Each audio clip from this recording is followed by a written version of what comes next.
Yo tout le monde, c'est Sbuzzer905, j'espère que vous allez bien, comment ça va tranquille. Aujourd'hui on se retrouve pour les résultats du Greatest Royal Rumble 2018, qui était un show qui se passait donc hier, vendredi 27, en Arabie Saoudite, diffusé de 18 à 23 heures heure française. C'est un beau show, mais je vais pousser ma gueulante sur un match. Parce que les règles c'est les règles, on n'a pas respecté les règles, et ça c'est pas normal. Donc je pousserai ma gueulante vers la fin de la vidéo. Donc si la vidéo sur le 4 vous plaît, laissez un like. Et puis, normalement, on se retrouvera dans 2 semaines sur la chaîne pour les prédictions pour Backlash. Dans le kick-off, donc déjà, il n'y a pas eu de match. Voilà, donc on va pas parler du kick-off. Et on va commencer avec le premier match de la carte qui opposait John Cena à Triple H. Donc, match sans aucune rivalité, c'est juste pour montrer deux des meilleurs catcheurs de l'histoire. Je tiens à dire aussi, j'avais fait beaucoup de bonnes prédictions. Il y a qu'à Survivor Series que j'avais eu bon. Voilà, juste petite parenthèse. J'avais prédit une victoire de John Cena pour ce match. John Cena a gagné. Euh, que dire de ce match? Voilà, le début était très très chiant. Le match, c'était pas un match foufou. Ça se voit que c'était le premier match de la carte. Je peux pas vous cacher que même le deuxième match, le match Cruiserweight, ça m'a plus intéressé que ce match-là. Voilà. Victoire John Cena, pas grand chose à rajouter. Voilà. Il y a eu 2 ou 3 AA, je sais plus. Victoire simple, ouais, je crois qu'il y en a eu 3. Donc voilà, John Cena qui bat Triple H dans ce premier match du show. Match pour le titre Cruiserweight entre Cedric Alexander et Kalisto. Donc Cedric Alexander le champion, hein. J'avais prédit une victoire de Cedric Alexander. Et donc c'est ce qui s'est passé, il a conservé le titre. D'une belle façon, puisque au moment où Kalisto allait faire son Saïda del Sol, il s'est pris l'Umbercheck d'Alexander. Ce match était plutôt intéressant pour ceux qui n'ont pas l'habitude de regarder 205 Live. Et maintenant, je dis plus 205 Live, hein, comme à l'époque. Maintenant, je dis bien 205. Qui ne regardent pas sur YouTube et qui ne regardent pas dans le pré-show. Pour ceux qui ne regardent pas sur YouTube et le pré-show, ils peuvent enfin voir un match Cruiserweight dans un show principal. Donc, voilà, dans une carte principale. Donc, ils ont pu voir l'étendue du talent de ces Cruiserweights. Et voir de quoi ils sont capables, tout simplement.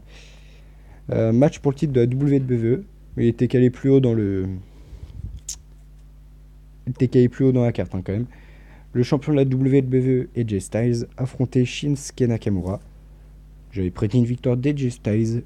Il a conservé son titre. Pas grand chose à retenir de ce match, si ce n'est le coup entre les jambes de Nakamura, qui a failli coûter le titre à Styles. Heureusement que Styles a attrapé la corde. Hein. Puis voilà, victoire avec un phénoménal forearm, je crois. Ah non, même pas, c'était oui, double décompte à l'extérieur. Donc voilà. Il y avait eu match nul. C'était pas vraiment une victoire des Styles du coup, hein, mais une conservation de titre quand même. Donc est-ce qu'on peut dire que c'était un bon pronostic ou pas? Je sais pas.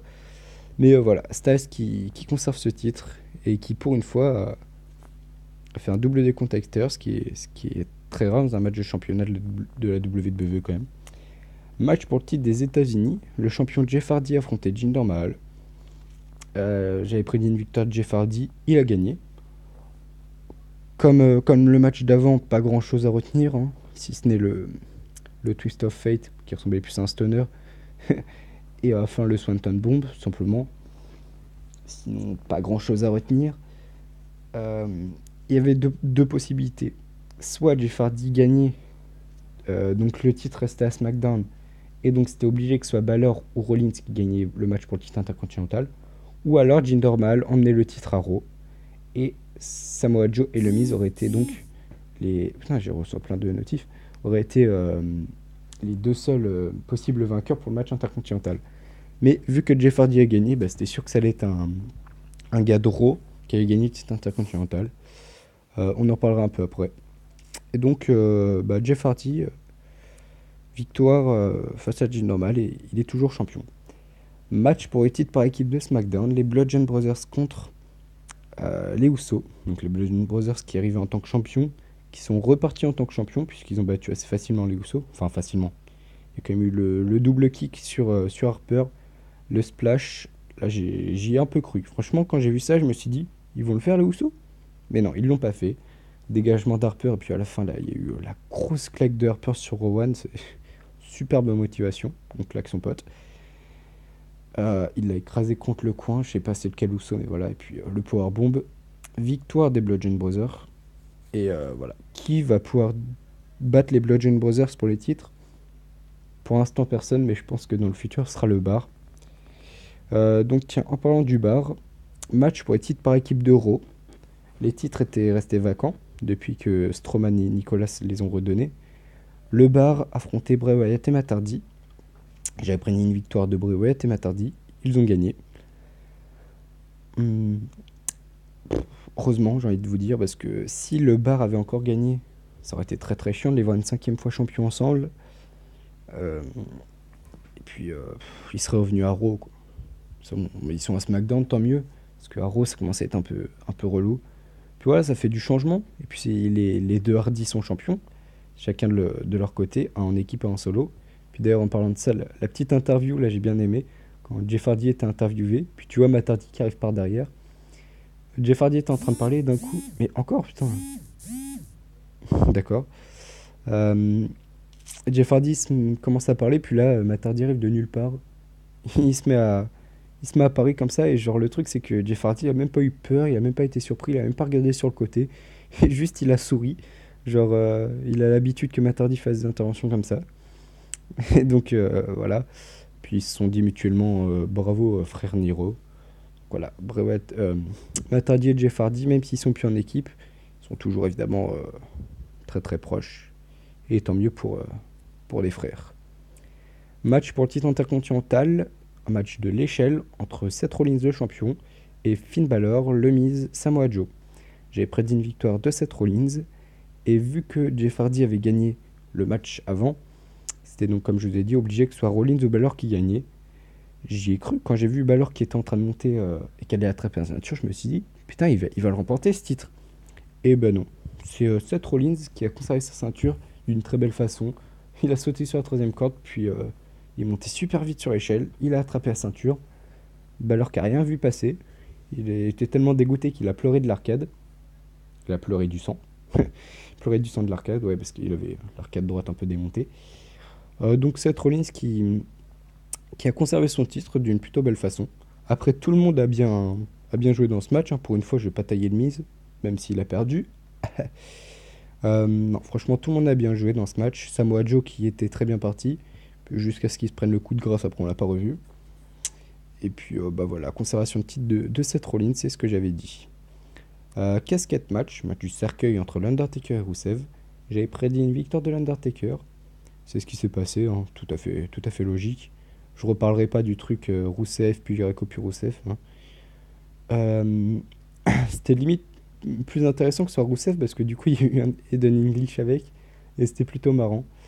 Voilà, Rousseff, par contre, qui est KO dans le cercueil au bout d'un chokeslam. Voilà, quoi, pas, c'est pas foufou, quoi. Bon, après, Eden English qui se prend un chokeslam, un tombstone, et qui se met mettre dans le cercueil avec Rousseff, ça c'était plutôt pas mal. C'était bien pensé. Et puis, victoire de l'Undertaker. C'est bien, on l'a vu catch une deuxième fois dans l'année, c'est plutôt un bon point. Est-ce qu'on va le revoir cette année? Oui, j'espère. Ce serait plutôt pas mal. Puis voilà, victoire de Undertaker pour ce match. Donc ça, c'était le main event, le Greatest Royal Rumble à 50. J'avais prévenu une victoire de Daniel Bryan, et déjà il est rentré premier. Donc je me suis dit, il va pas le gagner. Et il a terminé troisième, donc il a tenu très très longtemps. Il a battu le record de Rey Mysterio, il me semble, de, de 62 minutes 12. Euh, il avait énormément de marques sur le corps, hein. Ça, je crois, c'était à cause de. Bon, évidemment, je me rappelle plus de son nom. Je crois que c'était celui de la NXT, là. À cause de lui, il avait plein de marques. Le membre de la Undisputed Era. Je suis pas sûr, mais il me semble que c'est lui. Roderick Strong, voilà. Je crois que c'était à cause de Roderick Strong que Daniel Bryan avait autant de marques sur le corps. Puis voilà. Quand j'ai vu à la fin, j'ai bien aimé enfin toutes les rivalités qu'il y avait dedans, j'ai bien aimé. Genre déjà un Swaggle qui venait, ça j'ai kiffé, hein. Franchement, je peux pas le cacher, j'ai kiffé. Le Mata, pas Matardi. Mark Henry contre le Sumo, là j'ai bien aimé ça aussi. Great Khali qui se retrouve face à Braun Strowman, c'était pas mal. Voilà, tout était plutôt bien dans ce match. Et le retour de Rey Mysterio, j'ai kiffé. Parce que voilà, le 619 et le RKO sur Braun Strowman, c'était pas mal. Puis au final, victoire de Braun Strowman. Big Cass a éliminé Dave Bryan, tout le monde était dégoûté. Et ça donne un petit avant-goût de la rivalité, hein, qui est en train de se faire et qui va se terminer à Backlash. Enfin, terminer, je sais pas, mais voilà. Voilà, belle victoire de Braun Strowman qui remporte donc un trophée et une ceinture verte. Donc Greatest Royal Rumble champion. C'était plutôt, voilà, c'était un beau match, j'ai bien aimé.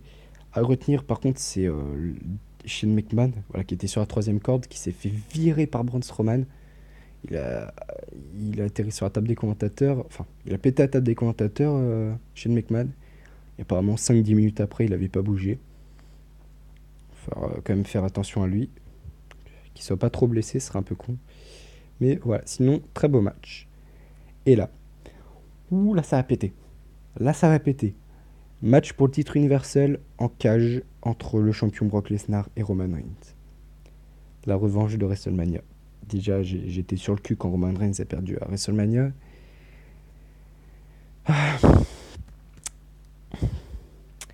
Match en cage. Le match était très bien. Voilà, c'était sûr qu'il allait y avoir des Spearman Punch, des Spears, des F5 et des souplesses de partout. Puis là, ce Spear qui traverse la cage. J'y avais pas pensé. Franchement, c'était très bien pensé. Mais c'est à ce moment-là que ça m'a foutu le seum. Le premier qui a touché le sol avec les deux pieds, c'était Roman Reigns. Vous pouvez le revoir au ralenti. Même Christophe Ajus l'a dit. Même Christophe Ajus l'a dit. Et les règles, c'est les règles. Ils l'ont dit. Le premier qui a les deux pieds qui touchent le sol a gagné. Roman Reigns devait repartir avec le titre. C'est comme ça. Roman Reigns qui était censé repartir avec le titre, mais qui repart bredouille, hein. Franchement, bah, que dire? Quand Brock Lesnar a-t-il perdu son titre? À Backlash, j'y crois moyen. Déjà, est-ce qu'il va avoir un adversaire à Backlash? Si oui, qui? Parce que Roman Reigns, on sait qu'il affronte Samoa Joe. Donc qui affrontera Lesnar, on ne sait pas. Est-ce qu'il perdra son titre à SummerSlam? Puis si c'est oui, contre qui? Bobby Lashley, Strowman, Roman Reigns, Samoa Joe, on ne sait pas. Ou la WWE feront-ils attendre tout le monde jusqu'à WrestleMania 35? Où Roman Reigns le gagnerait enfin. Enfin, j'espère que Roman Reigns sera celui qui détrônera Lesnar. Parce que depuis le temps que Roman court après cette ceinture. Voilà. Donc, bah, pronostic mauvais. Apparemment, c'est clôturé, je crois, sur un match nul. Mais bon, Roman Reigns était censé repartir avec la ceinture. Bref, si cette vidéo vous a plu, laissez un like. Commentez, abonnez-vous si ce n'est pas déjà fait. Dites-moi dans les commentaires ce que vous avez pensé du show. Et puis, bah oui, on se retrouve dans 2 semaines pour les prédictions de Backlash. Puis moi, je vous dis à la prochaine. Bye.